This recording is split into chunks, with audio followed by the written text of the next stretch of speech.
नमस्कार साथियों, तो आज हम लोग पढ़ेंगे क्या, समांतर क्रम समूहन, प्रतिरोधों का समांतर क्रम समूहन।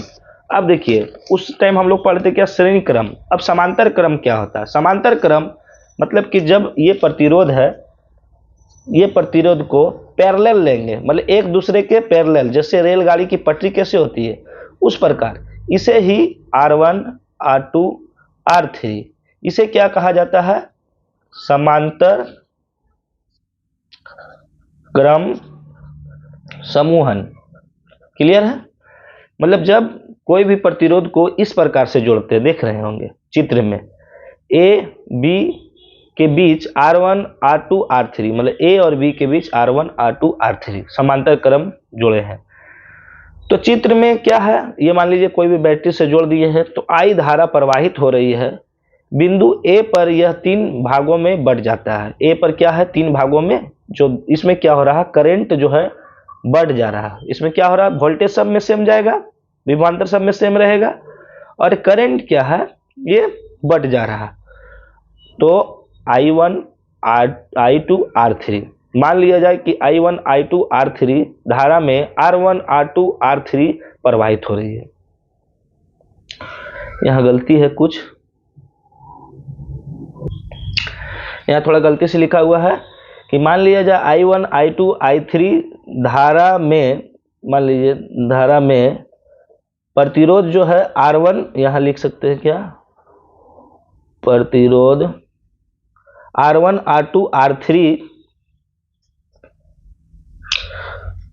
R3 है। तो क्या बोल रहा है, I धारा है, तो इसमें I1 इसमें जा रहा है, I2 इसमें जा रहा है, I1 I2 और I3, और प्रतिरोध कितना, इसमें R1 है, इसमें R2 और इसमें R3 है। तो I इक्वल टू, मतलब जो करंट यहाँ से जा रहा है, जो विद्युत धारा जा रहा है, तो I इक्वल टू वही ना डिवाइड हो रहा है I1 I2 I3 में। यहाँ देख सकते हैं हम लोग I1 I2 I3 में, तो तीनों के बराबर हम लोग लिख सकते हैं I equal to I1 plus I2 plus I3, इसको समीकरण 1 मान लिए। ठीक है, अब ओम लोम मान लिया जाए कि A और B के बीच विभवांतर भी है, A और B के बीच विभवांतर भी है, तो हम लोग I1 इक्वल टू लिख सकते हैं V बाई R1।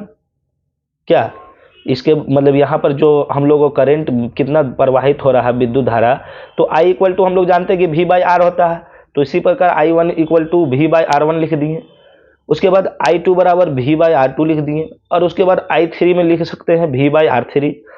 अब देखिए I1 I2 I3 का मान समीकरण 1 पे रखने पर, इसमें हम लोग ये जो वैल्यू है इसको रख दिए, तो हम लोग लिख सकते हैं I इक्वल टू, यहाँ I1 बराबर क्या है, V बाई R1, तो V बाई R1 लिख दिए। I2 बराबर लिख दिए I2 बराबर V बाई R2, I3 बराबर लिख दिए V बाई R3 लिख दिए, इसको समीकरण 2 मान लिए।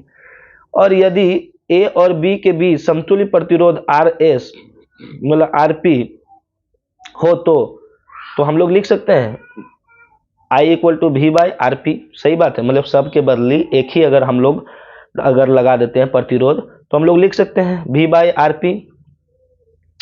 अब समीकरण 2 और 3 से, समीकरण 2 और 3 से, तो V RP इक्वल टू, तीनों का ये मतलब I बराबर क्या लिख सकते हैं, V बाई RP, तो यहाँ पर I का मान जो है वहाँ V बाई RP लिख दिए, और इसके बदली जो V बाई RP है, तो V बाई RP के बराबर ये हम लोग लिख सकते हैं टोटल, तो लिख दिए V by R1 plus V by R2 plus R3। अब देखिए V भी यहाँ से कट गया, तो 1 by RP equal to 1 by R2 plus 1 by R1 plus 1 by R2 plus 1 by R3। ये हम लोगों को क्या मिल गया, हम लोग को फॉर्मूला क्या मिल गया, ये हम लोगों को फॉर्मूला मिल गया कि अगर किसी भी, अगर समांतर क्रम हम लोगों को प्रतिरोध लगा हुआ है, तो अगर इसका हम लोगों का निकालना है प्रतिरोध, तो हम लोग लिख सकते हैं 1 by V RP equal to 1 by R1 plus 1 by R2 plus 1 by R3। ये हम लोगों को फार्मूला हो गया। कहीं भी कोई दिक्कत होगा कमेंट करके कमेंट में पूछ सकते हैं। इसको समांतर क्रम समूहन कहा जाता है, प्रतिरोधों का समांतर क्रम समूहन कहा जाता है। मिलेंगे नेक्स्ट वीडियो में। Thank you.